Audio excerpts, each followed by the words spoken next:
Hello बच्चों, स्वागत है आप सभी का हमारे YouTube channel biochem classes Prayagraj में। तो आज की इस वीडियो लेक्चर में हम शुरुआत करेंगे रसायन विज्ञान यानी केमिस्ट्री की, और वो भी बोर्ड के लिए। अब ये जो सीरीज़ है आपकी वो पूरे साल भर चलेगी और बेसिक से लेकर हाई लेवल तक आपको केमिस्ट्री पढ़ाया जाएगा। और एक बात और बताना चाहूँगा कि ये जो केमिस्ट्री के वीडियोज़ हैं वो सभी आप सभी लोगों को निःशुल्क उपलब्ध होंगे। तो इसलिए आप सभी लोग जल्दी जल्दी हमारे चैनल को सब्सक्राइब करें, अपने दोस्तों में शेयर करें ताकि ज़रूरतमंदों की मदद हो सके। तो चलिए शुरू करते हैं। हम अपनी पहली क्लास केमिस्ट्री का जो पहला लेक्चर है उसको स्टार्ट करते हैं। तो केमिस्ट्री को पढ़ने से पहले हम थोड़ा सा बेसिक जानेंगे केमिस्ट्री के बारे में कि ये कहाँ से उत्पन्न हुई, किसने इसकी खोज की, कैसे कैसे ये बना। इसलिए हम थोड़ा सा पहले बेसिक देखेंगे, उसके बाद से हम धीरे धीरे इसके आगे की वीडियोस को कंटिन्यू करेंगे। तो चलिए शुरू करते हैं हम लोग। तो आज है केमिस्ट्री का इंट्रोडक्शन। इंट्रोडक्शन परिचय। तो हमारा हेडिंग है परिचय, इंट्रोडक्शन। अब इंट्रोडक्शन में हमको करना क्या है? सबसे पहले हमको जानना होगा कि विज्ञान क्या होता है। तो आप सभी ने कक्षा 10 में 11 में पढ़ा होगा कि विज्ञान जो है एक ऐसा शास्त्र है, एक ऐसा विज्ञान है जो कि पदार्थों के बारे में डिस्कशन करता है साइंटिफिकली। इसलिए हम थोड़ा सा विज्ञान के बारे में चर्चा करेंगे। तो जो विज्ञान होता है हमारा, वो हमारे पृथ्वी पर हमारे आसपास हर जगह हो रहा होता है। जैसे हम जो सांस लेते हैं उस सांस के अंदर हम ऑक्सीजन को अंदर खींचते हैं, जिसको हम लोग कहते हैं इनहेलिंग। तो उसमें जो गैस का इस्तेमाल किया जाता है उस गैस का नाम है ऑक्सीजन, और उसका फॉर्मूला होता है O2। अब यही गैस ऑक्सीजन हमारे अंदर जाने के बाद अंदर से कुछ जो मटेरियल है, जो खराब वेस्ट है, उसको CO2 के रूप में बाहर निकाल देती है। तो जिसको हम लोग कहते हैं कार्बन डाइऑक्साइड। तो अंदर गया ऑक्सीजन और जो गैस बाहर निकली उस गैस को कहते हैं कार्बन डाइऑक्साइड। तो ये जो दो गैस हैं ये बेसिक गैसें हैं हमारे जीवन के लिए। तो ये दोनों जो गैसें हैं ये भी विज्ञान के अंतर्गत आती हैं। तीसरा है हमारा नाइट्रोजन। नाइट्रोजन का फार्मूला होता है N2। अब ये जो नाइट्रोजन है वो पूरे वायुमंडल में, ये पूरे पर्यावरण में सबसे ज़्यादा मात्रा में पाया जाता है, लगभग 78%। तो नाइट्रोजन का फार्मूला होता है N2, और ये हमारे पर्यावरण के लिए, पेड़ पौधों के लिए बहुत ही आवश्यक चीज़ है। आगे बढ़ते हैं हम लोग। अब बात करते हैं हम लोग भोजन। तो भोजन में भी रसायन होता है, भोजन में भी विज्ञान होता है। पेड़ पौधे, इनके अंदर भी विज्ञान होता है। टूथपेस्ट, ये भी किसी न किसी साइंटिफिक नियम पर काम करता है।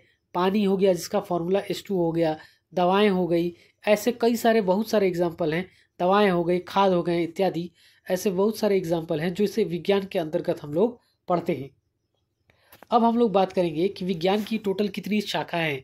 तो विज्ञान को अध्ययन की सुविधा अनुसार टोटल 3 शाखाओं में बांटा गया है। जो पहली शाखा है उसको कहते हैं फिजिक्स, जो दूसरी शाखा है उसको कहते हैं केमिस्ट्री, और जो तीसरी शाखा है उसको कहते हैं बायोलॉजी। तो विज्ञान की टोटल 3 शाखाएं, एक हो गया फिजिक्स, दूसरा केमिस्ट्री और तीसरा बायोलॉजी। अब हमारा जो टॉपिक है, हमारा जो सब्जेक्ट है वो है हमारा केमिस्ट्री का। तो इसलिए हम सबसे पहले शुरुआत ही केमिस्ट्री की परिभाषा से करेंगे या केमिस्ट्री को जानने से करेंगे। और ये जो फिजिक्स और बायोलॉजी हैं, ये इनके स्पेशल जो सब्जेक्ट पढ़ाने वाले टीचर थे, ये आपको उसकी ज़्यादा अच्छी जानकारी देंगे। इसलिए हम लोग सिर्फ और सिर्फ किसकी बात करेंगे? केमिस्ट्री की। तो आइए समझते हैं। तो जो केमिस्ट्री होता है, जो हमारा केमिस्ट्री होता है, इसकी परिभाषा आपकी स्क्रीन पर दी गई है, इसको पढ़िए सभी लोग। विज्ञान की वह शाखा जिसके अंतर्गत पदार्थों के गुणों, संगठन, रचना तथा उनमें होने वाले परिवर्तनों का अध्ययन किया जाता है। यानी कि केमिस्ट्री विज्ञान की ऐसी शाखा है जिसके अंतर्गत कोई भी पदार्थ या कोई भी द्रव्य के क्या गुण हैं, किससे वो मिलकर बना है, जिसको हम लोग संगठन कहते हैं, क्या उसकी संरचना है, तथा क्या क्या उसमें रासायनिक परिवर्तन हो सकते हैं, इसका अध्ययन हम लोग करते हैं केमिस्ट्री के अंतर्गत। अब जो शब्द केमिस्ट्री है, इसकी जो खोज हुई थी या जो इसकी उत्पत्ति हुई थी, वो एक देश है, उस देश का नाम है मिस्र, और मिस्र को इंग्लिश में कहते हैं इजिप्ट। अब मिस्र देश के प्राचीन नाम में, जो मिस्र देश का प्राचीन नाम है वह कीमिया होता है। कीमिया की स्पेलिंग हो जाएगी CHEMIA। अब जो कीमिया है, वो जो शब्द है, उसका शाब्दिक अर्थ होता है काला रंग। और ये जो काला रंग है, वो मिस्र देश की मिट्टी के लिए प्रयोग में लाया जाता था। अब मिस्र देश के जो लोग हैं, काफ़ी प्राचीन समय से ही वहाँ की स्थानीय काली मिट्टी को कीमिया कहते थे। अब उस काली मिट्टी से वो कई सारे कलाओं का प्रदर्शन करते थे, जैसे बर्तन बनाना। और उनके जो बर्तन थे वो काले रंग के हो जाते थे, क्योंकि जो मिट्टी थी वो काली थी।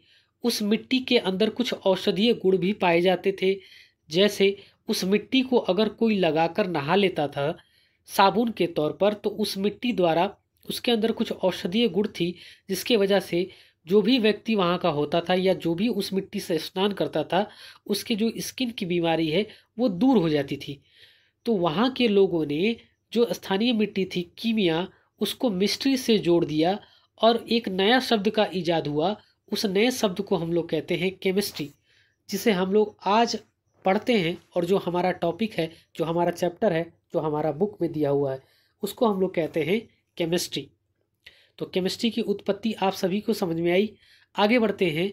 केमिस्ट्री के जो ग्रैंड फादर हैं, यानी उसके दादाजी, उसको कहते हैं बर्जीलियस। तो जो बर्जीलियस भाई साहब थे, उनको केमिस्ट्री के दादाजी के नाम से जानते हैं। अब बर्जीलियस के बाद एक और वैज्ञानिक आए, जिनका नाम था लेवोसिए, जो कि काफ़ी फेमस है, आप सभी लोग जानते होंगे, जिनको हम लोग फादर ऑफ केमिस्ट्री के नाम से जानते हैं।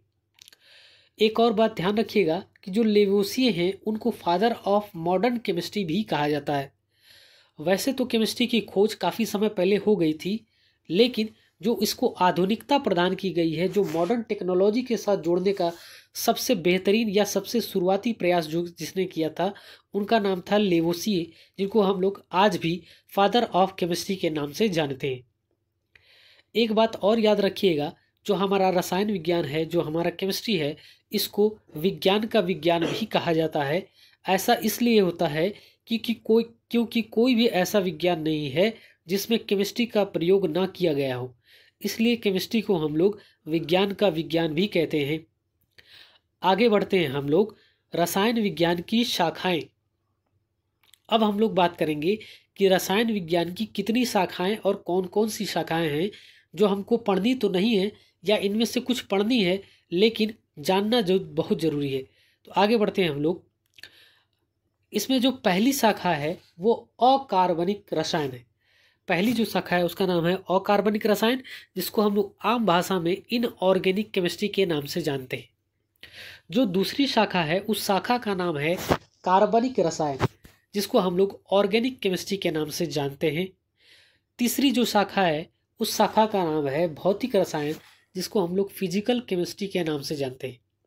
तो ये जो तीन शाखाएं हैं, वो तीनों शाखाएं आपका काफ़ी मेन है, जिसमें पहला हो जाता है अकार्बनिक रसायन, दूसरा कार्बनिक रसायन और तीसरा भौतिक रसायन, जिसको आप लोग इनऑर्गेनिक, ऑर्गेनिक और फिजिकल के नाम से भी जानते होंगे। आगे बढ़ते हैं हम लोग।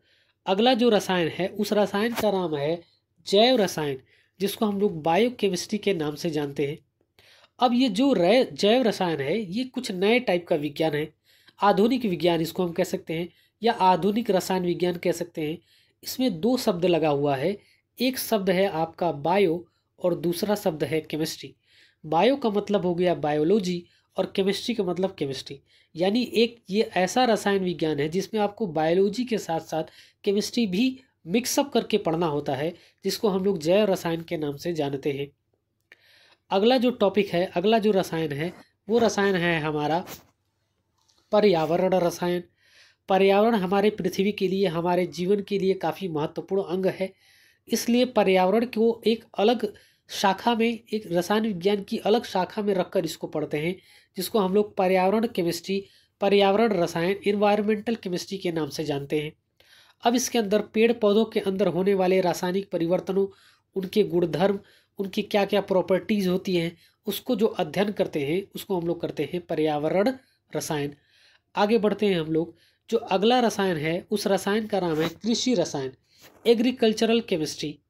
एग्रीकल्चर में भी हमारे कई सारी रसायन के प्रयोग किए जाते हैं, जैसे खाद हो गया, यूरिया हो गया, पोटाश हो गया, कई टाइप की जो कृषि में एग्रीकल्चर पद्धति अपनाई जाती है वो भी कृषि रसायन के अंतर्गत पढ़ी जाती है। आगे बढ़ते हैं हम लोग। अगला है हमारा औषधीय रसायन। तो जो औषधीय रसायन है ये भी हमारा एक प्रकार का रसायन विज्ञान की शाखा ही है, जिसके अंतर्गत हम लोग मेडिसिन से जुड़े हुए चीज़ों के बारे में बात करते हैं। तो अब तक हम लोगों ने क्या देखा था कि रसायन विज्ञान की शाखाएं एक बार फिर से देखते हैं हम लोग। पहला है अकार्बनिक रसायन, दूसरा कार्बनिक रसायन, तीसरा भौतिक रसायन, चौथा जैव रसायन, पांचवा पर्यावरण रसायन, छठवां कृषि रसायन और सातवां औषधीय रसायन। इसके अलावा भी कई सारे केमिस्ट्री के ब्रांच हैं, लेकिन इतना जो है आपके लिए महत्वपूर्ण है, इसलिए आप इतना ही याद रखें। आगे बढ़ते हैं हम लोग।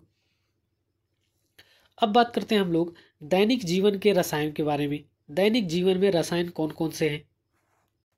दैनिक जीवन में जो रसायन होते हैं वो हम यूज करते हैं लेकिन हमको पता नहीं चल पाता है, इसलिए आइए इसको समझते जाते हैं और देखते चलते हैं कि हमारे आसपास दैनिक जीवन में कौन कौन से रसायन मौजूद हैं। चलिए देखते हैं। पहला है जैविक क्रियाओं में।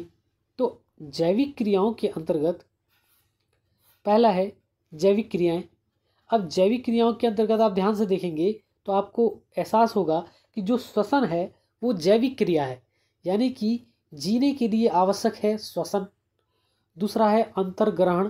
अंतर्ग्रहण का मतलब होता है भोजन का अंदर लेना और उसको डाइजेस्ट करना, ये अंतर्ग्रहण है। तीसरा है आपका प्रजनन। प्रजनन का मतलब होता है रिप्रोडक्शन, यानी अपने जैसे ही जंतु या अपने जैसे जीव का उत्पन्न करना। आगे है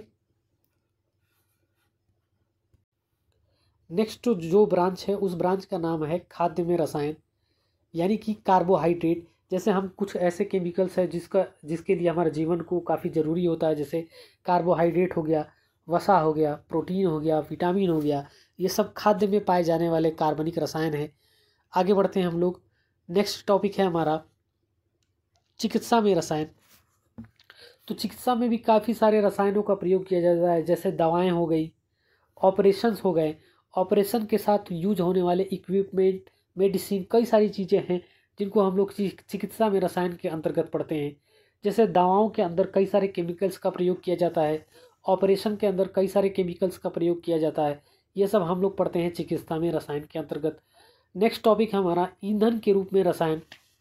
अब ईंधन के रूप में भी कई प्रकार से रसायनों का प्रयोग किया जाता है, जैसे पेट्रोल, डीजल, केरोसिन तेल, Mobil, CNG, LPG, biogas, etcetera.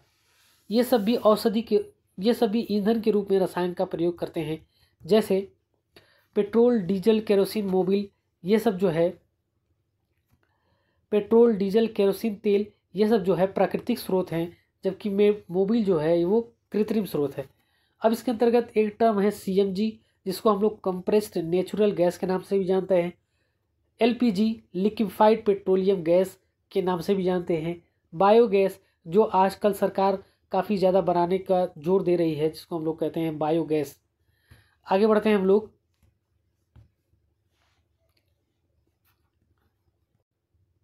निर्माण तथा विनिर्माण के क्षेत्र में रसायन विज्ञान का महत्व।